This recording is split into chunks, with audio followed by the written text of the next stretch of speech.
একটা অসাধারণ গল্প বলি নেইমারকে নিয়ে।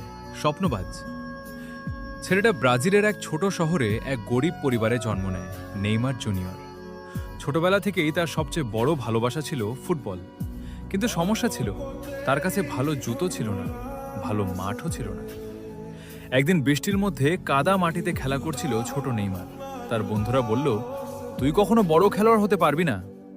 নেইমার হেসে বলল, একদিন আমি এমন খেলবো পুরো পৃথিবী আমাকে দেখবে। কঠিন সময়ে তার বাবা অনেক কষ্ট করে তাকে ট্রেনিংয়ে ভর্তি করালেন। কখনো টাকা থাকতো না, কখনো খাবার কম থাকতো, তবুও নেইমার হাল ছাড়েনি। রাতে ঘুমানোর আগে সে নিজেকে বলতো, আমি পারবো, একদিন অবশ্যই পারবো। স্বপ্নের উড়ান ধীরে ধীরে তার খেলা সবার নজরে আসতে লাগলো। একদিন সে সুযোগ পেল বড় ক্লাবে খেলার। সেখান থেকে শুরু হলো তার যাত্রা বিশ্ব ফুটবলের মঞ্চে।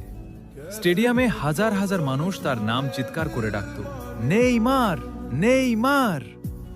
হার না মানা মন, ক্যারিয়ারে অনেক ইনজুরি, সমালোচনা, ব্যর্থতা এসেছে, কিন্তু নেইমার কখনো থামেনি।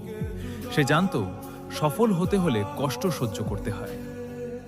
গল্পের শিক্ষা এই গল্প আমাদের শেখায়, স্বপ্ন ছোট হোক বা বড়, বিশ্বাস রাখতে হবে কষ্ট ছাড়া। সাফল্য আসে না, মানুষ হাসবে, তবুও এগিয়ে যেতে হবে।